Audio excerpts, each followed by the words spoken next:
This module will cover the various rehab phases, both from a non-surgical and surgical standpoint in addressing the bigger picture and what are the considerations, regardless of whether it's a post-surgical management and or a non-surgical management.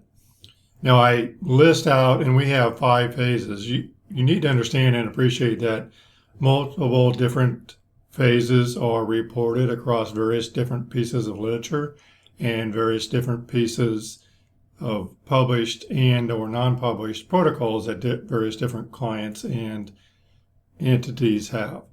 So from our standpoint, from a Rehab Learning Center standpoint, we have 5 phases. And we're trying to capture in this image is, so these are the different phases up here, and you can see, so if you can kind of follow it, kind of more of the orange outline.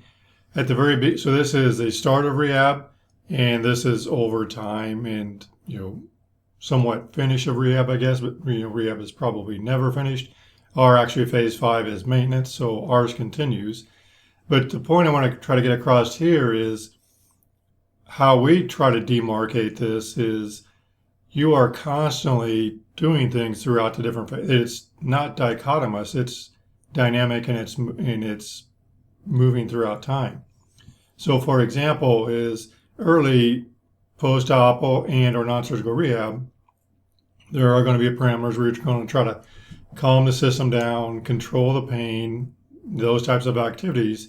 But even in phase 5, when you're in maintenance and phase 4, you're returning back to sport, you still may have to address pain and you still may have to address calming the system down or modifying activity, unloading the system from a standpoint of tolerance. So this kind of denotes that, hey, at the very beginning of rehab, there's a big emphasis on phase 1, but then even when you're in phase 4 and 5, there's probably some aspects of phase 1 that are probably encapsulated in phases 2 through 5.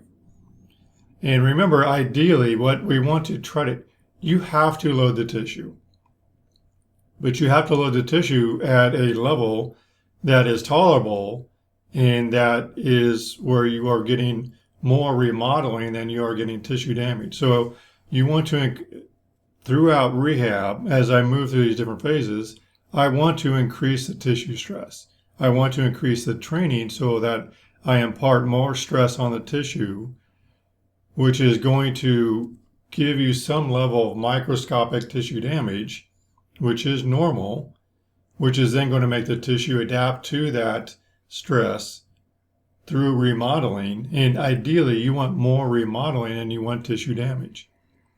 And if you get that, you get a stronger tissue, and then you roll back through it this way where you're going, okay, now I can increase the training even more, add even more stress, get more tissue remodeling, and I just keep looping over on this side. What I don't want to do is, as I increase the training, which increases the stress, which again, remember, once you get here is you're trying to balance the amount of tissue damage versus the amount of tissue remodeling. And if the tissue damage is greater than the remodeling, is now you have overuse injury. Remember on envelope of function, which we'll get into here in just a minute, is that is where the tissue cannot handle the amount of stress that is being imparted on it, whether it's biologically, psychologically, and or socially. So then the issue is then you have to decrease the training effort. And so you monitor this through, do they have more swelling? Do they have more stiffness? Are they more tired? All those internal and external load types of monitors. And so again, kind of getting at, remember our envelope of function is, I have load over a certain frequency, and these are arbitrary numbers, but I want to not be in homeostasis because then, like I just kind of follow straight down here, I don't really go this way or this way. Homeostasis kind of stays in this, you're not getting stronger and or getting weaker, you're just kind of staying there. You want to go into overload, whether it's from a frequency standpoint or an increased load standpoint. But you don't want to go too far to where you're in excessive load and or injury, whether it's a macro traumatic onset or a repeated microtraumatic onset. So if I'm going down this way and my rate of remodeling is over my damage and I end up with an overuse injury, I have to decrease the effort, I'm going to be out over here, and that's going to have a repeated microtrauma type of injury mechanism, versus this would be much more like, one time jumping off of a box, knee goes into valgus, and I blow out my MCL. I have to consider what is the magnitude of the load, what is the frequency and timing of the load, and what is the direction and the stress of the load. I want the load. I want load that is imparted on the system, but I have to control how much of that how much magnitude, how frequently, and how quickly that's happening, so that I stay in this envelope of function right here, and I don't get out over here. And so you have to monitor that by looking at, are they more stiff, are they more swollen, are they tired, all those things that we talked about, internal, external load monitors. And so remember, our stress strain curve is we want to add load on it, and we want to get to the point where we are, getting some plastic deformation, where the tissue is getting stronger and or more able to tolerate that load. But we don't want to get to the point where we're at tissue failure, and we have creep, we have tissue that is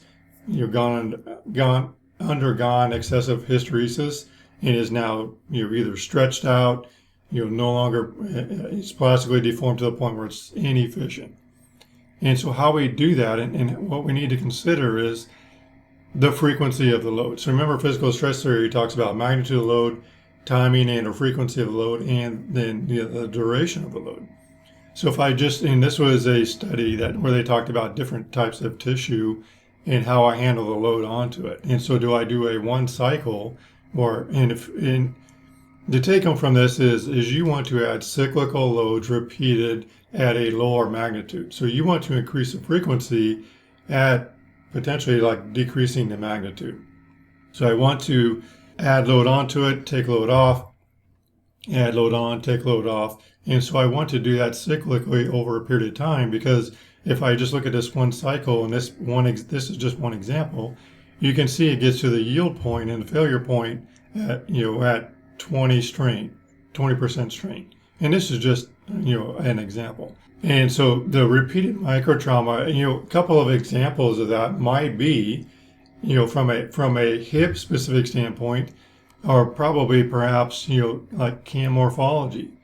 And there are studies showing that young kids that play before their growth plates close, especially males, the more frequently that they play, the more load that the more that the growth plate possibly shifts, and you get this extra bone or this bony exostosis on the femoral head. So now you have this larger than that normal alpha angle, again, whatever normal is, but you have this, in this red here, this is bone that they didn't have before. And it's thought, due to this repeated load over a period of time, that perhaps exceeded the magnitude that was tolerated. So even though I'm doing repeated loads, I want to make sure that the load is not too high of a magnitude. If you look at it from a standpoint of exercise, I need to consider things like tension and compression. And so if we take an example, and regardless of the pathology, let's just say we have somebody that is hip flexion sensitive. So they are sensitive to hip flexion on their right leg.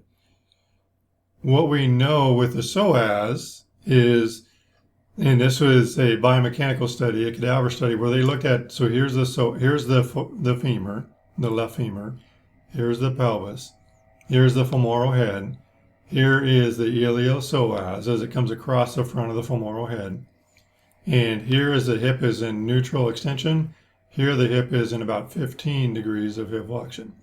And what they showed in the study by Yoshi is that anywhere from 15 degrees of hip flexion to deeper into extension, so anywhere from 15 degrees of hip flexion and into greater degrees of extension, is the iliopsoas acts as a sagittal plane stabilizer to the frontal head, to the femoral head. So it's in front of the femoral head, and it's trying to hold, provide some additional restraint to the femoral head from gliding anteriorly excessively. So if I know that, and I know that somebody is hip flexion sensitive, I may want to stay out of, or I may want to do my exercises in, more than 15 degrees of hip flexion and not go to neutral, or, not go into more extension than 15 degrees short of extension. So perhaps this exercise, something like this may be okay, but if you got to consider here is, like, I probably don't want them to go to full extension. So the nice thing about this exercise is I'm starting them in flexion. I'm working on my extensors. I'm starting in flexion, so I'm not getting into an issue where I'm putting stress on the psoas from 15, but I want to make sure that when I do that, when I do this exercise, that I probably don't want to go probably this far. So I may need to constrain this task. I may need to put my hand here, or maybe have them just go from 90 or whatever they're starting at, maybe just have them go to 60. So maybe have them stop somewhere in here.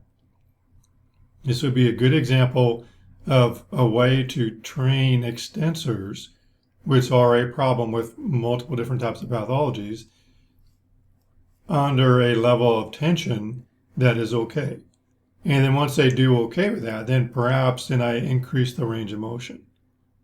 So oftentimes if I have a client lie on the table and lie prone, and they start at neutral extension and they go into extension, and they are in their hip flexion sensitive due to tension on the psoas, that probably is not a good choice of an exercise.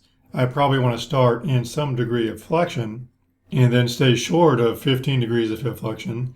And so perhaps stay from 90 to 60 or 90 to 30 and just see how they tolerate it. And you can get feedback as they're going through the exercise. So again, just remember, if it is an iliopsoas condition, if I put tension on it, like, I probably want to be cognizant of that. And on the opposite side of compression, so the iliopsoas here again, if I'm doing an exercise like this where I know that they have end range hip flexor weakness, and so I put them in a position where I constrain a task where they bias end range hip flexion. But I may be getting some compression and they may not tolerate that. So they may have this deep-seated groin pain. And, they may complain of the C-sign pain where it hurts deep in their groin, and that may be problematic. But let's say I could get them to 80 degrees. Well, I can get them there. They just can't go any higher. One way to address that is probably going with hip flexion isometrics. So I can still get the strengthening of my hip flexors in a relative tolerable level of compression. I'm just controlling the range of motion, doing constraints. So I do an isometric where I'm pushing into that. I'm getting the strengthening without getting the deeper degrees of hip flexion. So you always want to consider the tissue that's involved, and then am I adding tension to it? Am I adding compression to it? Do I need to constrain the amount of tension and compression through range of motion and or some other means? So those are things that I'd all want to consider. So now the phases that we're going to discuss are the Rehab Learning Center 5 phases. Phase 1 is adjusting the load, managing pain, and we'll go through all these. Phase 2 is now addressing impairments. But remember, it's not you do phase 1, you finish phase 1, and then you move on to phase 2. Early on, you're going to be addressing impairments. So even though the day 1 of rehab, whether it's non-surgical rehab and or post-surgical, I'm going to probably be doing both of these things. But my means of addressing impairments, similar to this, is probably if I have hip flexion compression sensitivity, I'm addressing the impairment, but I'm constraining the range of motion. So I'm adjusting the load, managing the pain, but I'm still addressing the impairments. And I'm doing that through limiting and constraining the range of motion. I'm going to scale the activities to specific tasks. So in phase 3, we're going to try to get to the tasks that they need to get back to. If they're an athlete, what are the requirements of the sport? So this is why you want to do a needs analysis. What are the needs of the task that the client has to go back to? If they're at work and they're sitting all day, if they're ballet and they're doing abduction in range, if they are a running back and they have to plant cut, like, what are the needs? What are the tasks? What are the requirements of being successful with their sport and or their activity? And so you're going to start those, but you're going to start them very constrained, shorten range of motion, maybe only one plane of motion, and you're going to start integrating in phase 3. Phase 4 is large. Now you're going to add a little bit more chaos to that activity. So you're going to add psychological components to it. You're going to add cognitive types of aspects. You're going to do some neuroplasticity. You're going to ask the client to think of tasks and or maybe you're doing a planned cut, but you have them cut left when you yell the number is an odd number, or cut right when it's an even number. So you're going to add cognitive tasks to it. Because in phase 4 is you're going to try to eventually get them back to their activity. And then in phase 5 is, okay, I'm letting them go back to sport or their work or whatever their tasks are. What few things do I want them to maintain as they go back to those tasks? So let's briefly go through each phase. So phase 1 is controlling the stress, controlling the load on the system, and you're going to try to calm the system down biologically, psychologically, and socially. Perhaps getting medication help from the physician, perhaps using, like if they have a hip problem and you want to put them in a brace, if they have a shoulder problem, maybe put them in a brace or a sling. You want to get the system calmed down and keep the pain under control. And so you can perhaps even do an isometric contractions, self-imagery, a couple of different ideas here, but you may need help from the physician. This phase 1 is adjusting and accommodating for the acute stage of tissue repair. So the supposition is you have inflammation, you have tons of macrophages that are going to that area, you have a distended joint because of all the macrophages, you have damage to the tissue from a biological and physiological standpoint. So now you're getting an acute response. Swelling, macrophages, the capsule is getting more taut because more tissue in there. So maybe I need to do low-level ranges of motion and task that the patient can tolerate to manage the pain, but also add some load cyclically that they can tolerate. And so if thinking of the peace and love acronym. And remember is we want stress, we just want it to go this way. We don't want to add so much load that their hip or their knee or their shoulder swells up. They have more stiffness, they have more pain, they're sleeping less well. And so those are things, maybe we overdid it, maybe they overdid it, versus, they have a little bit of soreness, the range of motion is maintaining and or increasing, they're gaining more range of motion, they're tolerating better tasks, they're a little bit stronger, and we're cycling over this way. Phase 2 is probably to some level, again, going to start in phase 1, but we're going to address the impairments. What are the impairments that are addressing the injured area? So some of the impairments are going to be probably because of the inflammation, stiffness, swelling, which are going to limit the range of motion, which is going to be an impairment so that we can't do daily tasks. And so we want to think about the organism from a biological, psychological, and social standpoint, because now if somebody has pain, they're stiff, it hurts when they lie down, when they stand up, they don't want to walk on it, that's going to affect them psychologically and socially. This phase more by itself is probably more in the subacute stage of tissue healing, where we don't have as much inflammation, we're starting to get some remodeling, and the tissue is dependent on multiple different variables. Not only the injury and the tissue involved, whether it's bone, soft tissue, cartilage, or whatever, but also that individual. Have they been injured before? Have they been through something like this? Do they understand the difference between delayed onset soreness and pain? Those are all things that you want to consider as you're in phase 2 and actually in all your phases.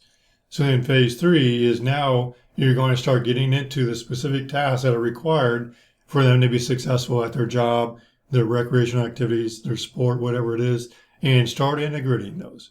Integrating sport and specific activities. And if it requires running, change of direction, how do we do those on a lower level basis? How do we integrate one plane of motion and then add 2 planes of motion, 3 planes of motion? Do we need to decrease range of motion?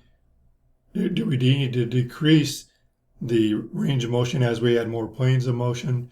But now we're definitely in the remodeling stage, but also getting into the maturation phase where this is where we really want to make sure we're adding load to the tissue, but at the point where it's cycling to where the tissue strength is getting stronger than tissue damage. The rate of remodeling is exceeding the rate of tissue damage, and we can cycle through, add more load, add more range of motion, add more planes. Maybe we add more planes of motion, but we decrease the range of motion because we're adding one thing and then scaling others back. And so phase 3 could probably be a very long phase because you're playing with multiple different variables and you're scaling some up and scaling other ones down, and you're adjusting that throughout. And then phase 4 is now you're getting back to those tasks on a fairly regular basis. You're probably seeing them less frequently unless you're working with a team. You're probably having them do some things on their own. They may go back to work part-time, or they may go back, and if they're an athlete and they're a football player, they may be out as the rest of the team is running plays and that kind of stuff.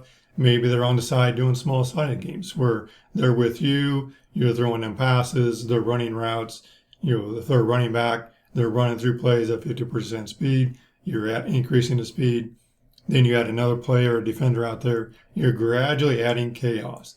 You're getting them out from the training room or the rehab environment out onto the environment that they're going to be in, and then adding different levels of chaos, noise, different defenders, the surface that they're playing on, coach yelling at them, all kinds of different things where you're gradually adding them back in so that those aren't new to them when they actually do go back to sport. Because this is where the tissue is really starting to mature and to adapt to the amount of load that you've been adding to it.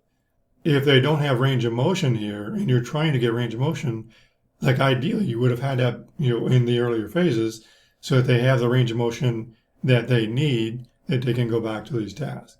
Now, you want to be cognizant though here is if I have a condition where, like dysplasia or instability, those are things where you may be out of control of the range of motion, and I only start adding more and more range of motion as I get to these later phases because I'm trying to limit the amount of stress on that tissue and constrain the range of motion. But at some point, if they're doing martial arts, or they're doing ballet, or they're sprinting, like they need to be able to open up their stride and get the normal range of motion that's required for that task. And then maintenance phase 5 is like if they are going to leave you, how frequently do you want them to come back? Or like what are a few things that you want them to maintain and do as they are back to their sport, now back to their normal job, no restrictions, now back to their normal recreational activities and no restrictions. And how are they going to adjust those over time? And then what are you going to have them check in with you? Like how are they going to maintain? How are they going to do maintenance, either individually, independently, and or are they going to do check-ins or whatever? So how are they going to increase their capacity and or maintain the capacity that you've increased, from a biological, psychological, and social standpoint? And then also understanding is, okay, if they have increased pain, like what are they going to do from like a phase 1 standpoint? Like how are they going to calm the system down? And how are they going to adjust that themselves? So the take-homes from the rehab phases are, number 1 is remember, it's not like you do phase 1, then you finish phase 1, then you do phase 2. Like they are not dichotomous. They are continuous. They are dynamic. And even in phase 4 and 5, is you are doing some things from a phase 1 standpoint where you're trying to calm the system down. If somebody's going back to their activities and there's a lot of chaos in the rehab program and they have a little bit more stiffness and pain, like you're going to do some things that you did in phase 1 to address that increased stiffness and pain. And the same thing once you're in phase 1 is like you're considering, well, what are phase 4 and 5 things? What are the needs to go back to? And you are going to consider those as you plan and try to calm the system down. And then our rehab phases are 5 phases. Multiple other protocols have different numbers of phases. They have them slightly differently. Just remember, is there's multiple different ways that people will address this. But I think regardless of how the number of phases, what the criteria, all that kind of stuff are, I think you need to consider the stress theories. You need to consider what is that individual client in front of you, what is their envelopal function, where is homeostasis for this person, when are you in overload, and is it a frequency and or magnitude issue? How do you know if you're overloaded? How do you know if you're at micro trauma overuse injury? Do they have more stiffness, more swelling? How are you monitoring that, and how are you addressing that? How are you scaling? You want to put them in overload, but controlled overload, so that they don't go to overuse injury. So you have to consider the magnitude, timing, and the duration, the physical stress theory. You want the rate of remodeling to be greater than the rate of tissue damage, so that you can keep increasing the load and not scale things back because of increased swelling, increased stiffness, less range of motion, like all those things. Like, you want to make sure that you are cyclically adding load that they can tolerate, and then you gradually increase the load over a period of time, but monitor it throughout that time. And then finally, to wrap this lesson up, is you want to consider the tissue healing. Just because it's phase one, are they truly in, maybe they're remodeling instead of tissue proliferation and swelling, or is the tissue starting to mature and remodel and getting to the later phases? And maybe I don't want that, because maybe they don't have enough range of motion, and I'm trying to push the range of motion. So how do I know where they're at? I mean, it's probably easy to see if something is stiff or hear if something is stiff, but a hip doesn't really swell, and your shoulder doesn't swell, a knee does, an ankle does, but you don't oftentimes see the swelling. It's more that they complain of stiffness, they have less range of motion, have more trouble sleeping, and more trouble at rest, types of things. So how are you monitoring the phases? What are the needs now? What does a client need to get back to? What are the requirements of their recreation, their work, their sport? Do they have internal locus of control? Are they independent, and are they taking charge of the rehab, or are they coming in and saying, Mike, I want you to help me, and I want you to tell me what to do. Like, you got to give them some onus, and they need to be able to okay, this is more stiff, it's more swollen. I probably was supposed to go for a 20-minute bike ride. I'm probably going to go 10 minutes and not go as hard as I thought. You want them to be in charge of their rehab. Then also, behavior change. Are they willing to change behavior? If this is somebody that tends to overtrain, will they be open to scaling things back?